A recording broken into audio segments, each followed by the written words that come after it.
Everyone, and what a good morning it is. We sure did not take the most direct path to get here, but here we are. Yeah, want me to shut it off, Wayne? It's a cell phone.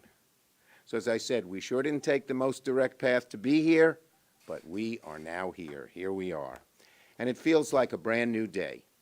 For the first time in 6 years, Democrats will operate a majority in the United States Senate, and that will be very good for the American people.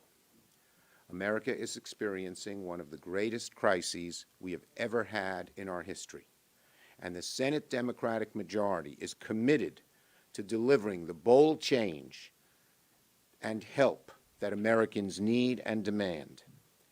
Senate Democrats know America is hurting. Help is on the way. And we have 2 new senators coming to help. One of the first things that I want to do when our new senators are seated is deliver the $2,000 checks to the American families.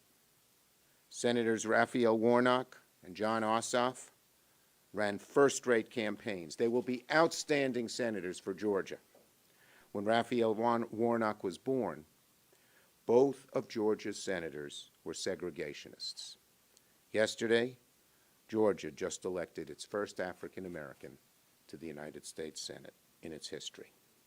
And Jon Ossoff has been on the ground, working it for years.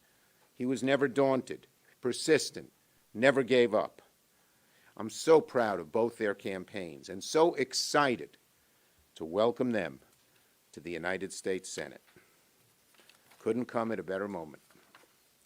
I also want to especially thank Senator Catherine Cortez Masto, our amazing chair of the DSCC, and all of the great staff who worked at the DSCC. And a shout out to 2 members of the DSCC who right after Election Day went down to Georgia, spent their Christmas and New Year's holidays there, and that is Christy Roberts and Laura Pasalacqua, our communications director and our political director. And a great shout out to my dear friend for over a decade, Stacey Abrams, and her whole team at Fair Fight, Georgia.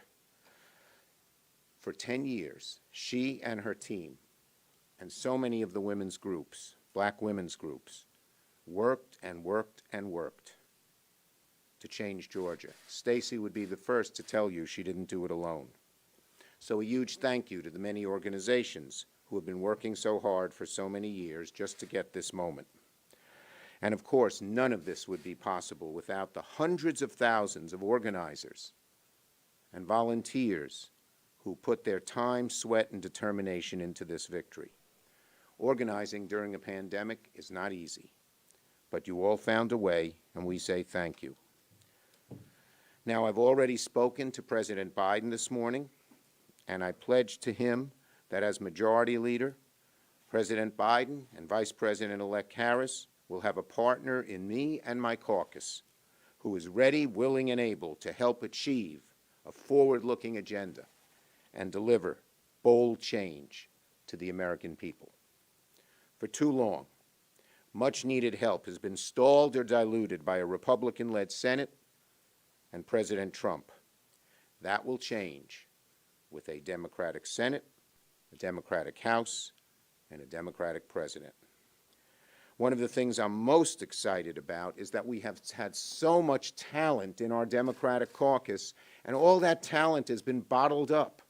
They haven't really been allowed to participate and put legislation on the floor. Now that is all going to be, all that talent that's been bottled up for so long will be unleashed. And you'll see amazing things coming out of our new chairs and subcommittee chairs.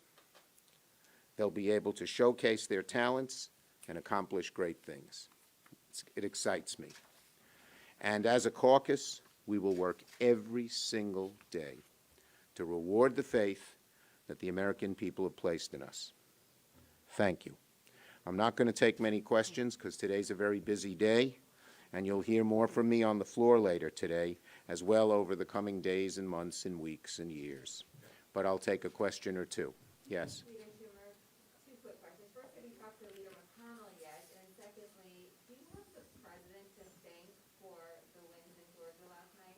Look, there's tremendous thanks to go around. President Trump, you mean? I see.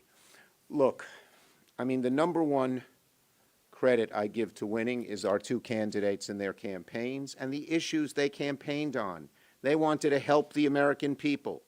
President Trump, the Republican senators kept playing games. People want help. They want bold action.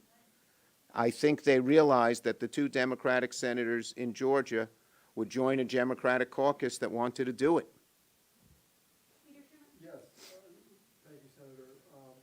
You're making it sound like the $2,000 checks will be your first major piece of legislation.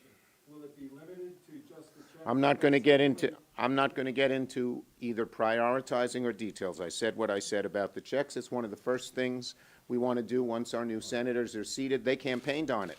And do you, Next. What? Leader Schumer, the last time there was a 50-50 Senate, there was a power sharing agreement between Senator Daschle and Lott. Do you foreshadow that happening with you, with Senator McConnell? Well, look, I look forward to sitting down with Leader McConnell. We have a lot of things to discuss. We first have to wait till the races are certified and the new senators are here and Vice President Kamala is in the chair before we can put anything in place. But certainly we'll have to talk. Yes. What do you anticipate? Yep, he's him. Follow up on two questions. Have you spoken with Leader McConnell yet? Not yet, not this morning, no. And the question about the $2,000 check is, are you envisioning a larger package, or is that standalone? I'm not going to, as I told you, it's one of the first things we want to do. Our Georgia senators campaigned on it. Our caucus is strongly for it. We think the American people need it. Leader Schumer, how does this change the calendar? How does this change the way forward on nominations? We haven't, at this point? look, obviously, with Democratic control, the ability of Joe Biden to move nominations forward will be easier. The calendar I haven't begun to look at yet. Last one. Mr. Schumer, could you just expound a little bit about what the moment when you found out that you would be the majority leader? And then just secondarily, progressives are really still pushing you to nuke the legislative filibuster. Can you make that promise right now? Look, what we're going to do, we Senate Democrats know we face one of the greatest crises Americans have. We're united in wanting big, bold change, and we're going to sit down as a caucus and discuss the best ways to get that done. And the first question? The moment you found out, just tell us a little bit. Yeah, I was sitting at home in Brooklyn watching my television, and at about midnight, having talked to Ossoff about 3 or 4 times and Warnock several times, I realized that even though he was behind then by about a couple of thousand votes, that all the votes that were coming in were going to be Democratic votes, and the odds were very, very high that he would win. And wow, who would have thought, as I said, this is not the path we chose to get here, but we're here. Thank you, everybody.